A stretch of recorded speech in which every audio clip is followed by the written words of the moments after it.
everybody, and welcome back once again to Let's Play the Baldur's Gate Enhanced Edition.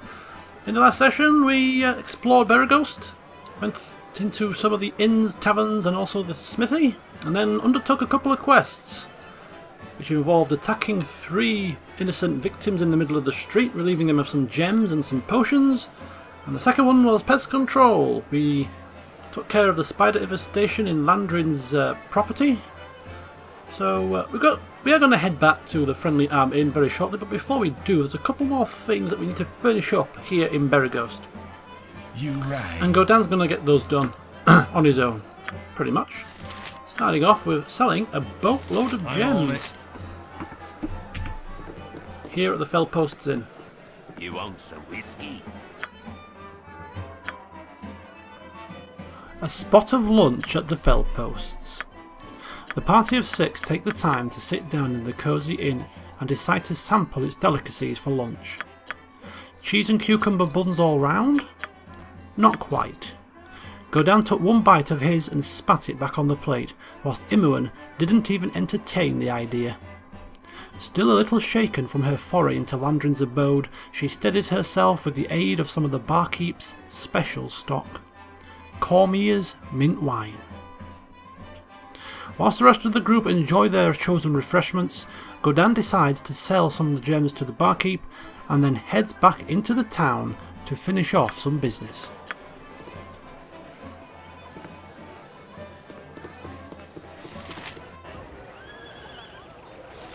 Once again Godan passes by Kagan's shop, and this time he notices 2 large boards outside welcoming customers to enter. How foolish he must have looked early this morning, trying to force the door open and peering through the windows like a madman, when all the time the shop was closed, a fact that passed Godan by even despite the sign in the window. He quickly forgets about his now obviously doltish behaviour and turns his attention to the task at hand. He has a valuable mace in his possession and nobody in the group can utilise it, so he has decided to pawn it to Thunderhammer for a sizable profit that could no doubt be used for more useful articles. I can make whatever you wish for a wee little bit more than me competition. Right, so we're back here at the Thunderhammer Smithy, and well, we have a lovely little mace here called the Stupefier. No one in the party is proficient with maces, so we're going to get rid of it.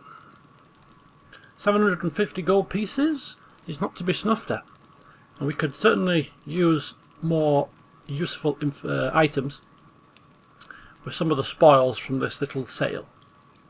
So we're going to sell that, and in return we are going to purchase. Godan can't resist. He's going to purchase a couple of Barul's retort for emergency situations.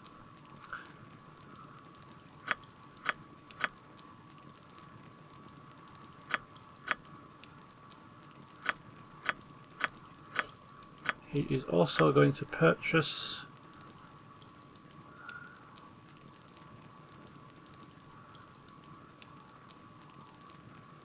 Shahira could use a sling +1, but at the moment we're not going to spend any money on her. Call it petty, but we're not. Short sword +1 would be nice for Imoen, of course. But no, far too pricey.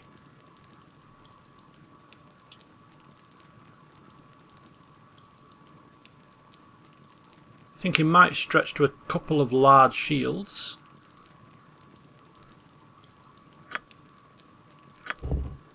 One for Jahira and one for Khalid. They're cheap enough. But in terms of anything else, such as bullets +1, arrows +1, sling +1, not quite willing just to purchase those just yet. He's just treating himself to the good stuff for now. Go on then, sorted. The next port of call is the temple. Right, what's this then?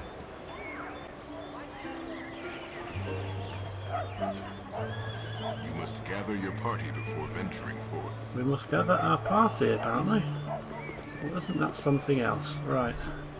Where are the little buggers? Can I help you?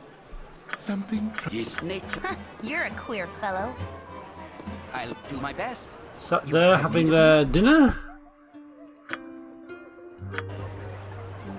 are going to have to make their way over to us. So we're going to go over to the temple, see what's what over there, speak with the governor, see if he can divulge some more information about this bounty on Basilis's head. Then we're going to visit Kagane's shop and try and get inside this time.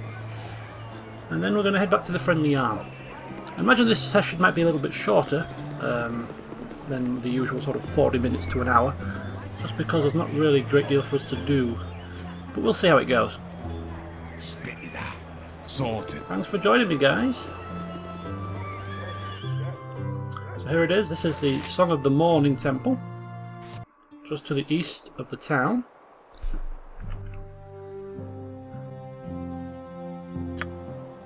You right. Imoen gasps as she casts her eyes over the majesty of the great Temple of Lothander as they approach. While she's marvelling at the architecture of the building, Godan insists there is no time for sightseeing. He is simply visiting to speak with Keldath and purchase much needed healing potions.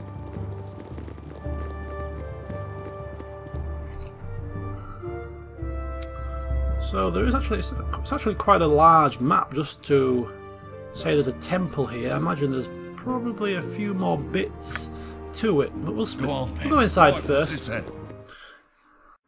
Godan had to admit it. The inside of the temple is just as glorious as the outside, if not more so. But the whole experience seems spoiled by the constant shrieking of 4 women stood around the large statue. A variety of exits. And here is the governor and the high priest, Keldath Ormleir. Welcome! The travelling adventurer is never turned away from a house of Lothander. As we strive to aid all who make a difference in the realms. If you are battle-worn, we can extend a number of necromantic restorations, whatever your need. A small donation is all the compensation that we require. So it's just regular temple services. Curing wounds and the such. Removing a curse, perhaps, for old Khalid. Remove the belt off him? No, 500 gold pieces to do that? I don't bloody think so. I'm sure Jaheira is badgering us to do so, but we are just completely ignoring her. Right, what we will do is we will purchase 3 extra potions of healing. That'll do. And nothing to identify. We'll keep hold of those for now. After purchasing the potions, Godan takes the time to sort through his pack. He hands both Khalida and Jaheira the large shields that he has purchased for them in exchange for the medium shields they were carrying. Montron looked outraged that he wasn't included in the Great Shield giveaway, and Godan tries to placate him by giving him a hand-me-down medium shield. Montron snatches it out of his hand, cursing under his breath. Godan simply ignores the halfling's bad attitude and begins to inspect the craftsmanship of his new throwing axes before strapping them to his side and then giving Imoen the gem bag back for safekeeping. Keldath's brow furrows dramatically at the sight of a weapon being toyed with in the temple, and Godan quickly engages him in conversation regarding Basilis. I'm super important. Before you leave, know that there is a madman by the name of Basilis who roams the wilderness killing any innocents that happen along his path. If you were to dispose of him and bring back his holy symbol, there is a large reward offered. It is a grisly task, but sometimes there is little choice. So we do get a little bit of an update about Basilis the murderer here. So have a quick peek. So there's a price on the head of a man named Basilis, and his holy symbol is the reward. So when we kill him, we need to make sure that we don't forget to loot him. You rang. Sorted. Go on then. Okay. I'm on it. So what we're going to do is we're just going to follow the path around here before we leave the area, just see what we can see on the outskirts of the temple grounds. I'm not going to go too far off the beaten track.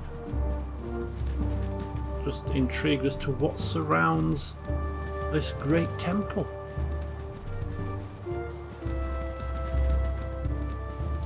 Finally giving in to Imoen's badgering, Godan agrees to conduct a walk around of the temple so that she can view its beauty, as she so puts it, from all sides. As much as he hates to admit it, the peace that the temple grounds offered was relaxing, and it allowed Godan to think clearly about how he was going to break the news to Montron and Zar that he would be parting company with them, passing them up in favour of a feisty yet foxy wild mage by the name of Nera.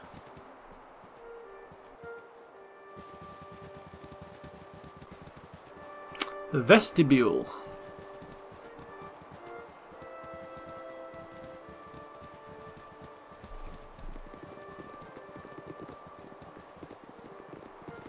Come on, guys. Bit of a pathfinding issue here. Dawn Priest Blaine, Dawn Priest Bram. Sorted.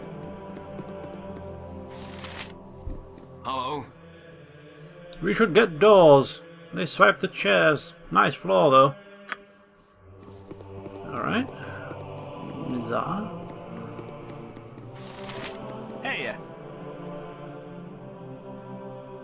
Okay, asking who he is. Nobody important. Go see Keldeth for temple business. I just clean the floors. 'Tis lean times. Spit it. Sorted. You right. Sorted. I'm on it. Nothing of great interest then. Okay. There is quite a bit more to explore here, but for now we will leave it. Go on then. I'm on it. We have slightly more pressing issues to attend to, like I'm on it. getting our reward for killing the spiders. We are itching to find out just how much it's worth to Landrin. Hopefully more than 60 gold pieces.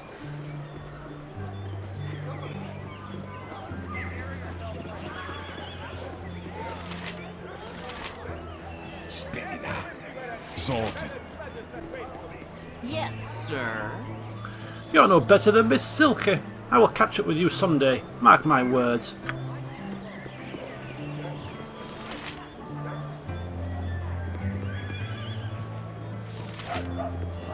Miss Silky's busy. Admiring our handiwork, by the looks of it.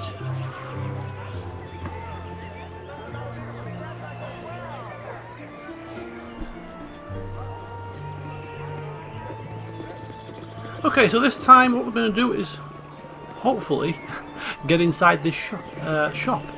Last time it must have been a glitch. Oh, there we go. We're straight in this time. Straight in. Go Lovely. on then. Right. Sorted. Spit it out. So here is Kagain. I'm on it. Greetings. I am Kagan. What can I do for you? Or Kagan, as he pronounces it. Asking what type of shop this is. I run an escort business. I hire mercenaries to escort caravans en route from Arm to Baldur's Gate. Right now I'm looking for some strong sword arms and I'm willing to pay high. Oh, this sounds good. It seems that one of the caravans under my protection never arrived at Baldur's Gate and I need to know what happened. You look like a strong group of warriors. Interested in a job? Yes, of course. That's good. I've been having a lot of problems with bandit activity lately, but they've always only taken the cargo and let the caravan go afterwards. I've been catching flack from the family of some passengers of this caravan. After all, it was the job of my mercenaries to make sure everyone got safely to Baldur's Gate. Normally I wouldn't give one damn about some stupid whiner, but one of the passengers was the son of Entar Silvershield, and in this part of the world, his word is law. So, do you want the job or not? Yeah, let's get to the good part. Tell us exactly how much we're getting paid first. I'll pay 15 gold per head, as well as equal opportunity to loot any of the dead bodies the bandits may have left behind. It's not the greatest price. I wonder if we threaten to leave, he might bump it up a bit. Well, that's fine. I can always find myself some more reasonable warriors. Okay, it didn't work. Fine, fine, we'll take your offer. Oh dear. Glad you guys have some sense in your heads. I have an underling who can take care of business here while I'm gone, so let's get a move on. Oh, he's coming along for the ride. Not just yet. I don't want to talk. So, let's have a quick look at this. So, Entar's son. The missing noble is the son of Entar Silvershield, and so he's really desperate to find the kid.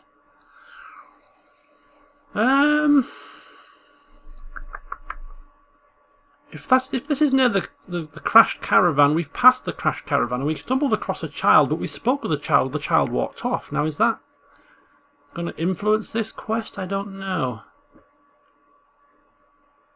I don't know.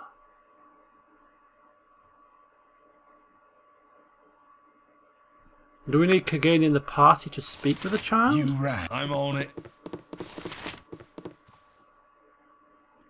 Go on then. This is all a quandary. Sorted. Oh, and look at the weather. What we'll do is we'll head to the Friendly Arm. We'll try and get the reward from Landrin. I'm on it.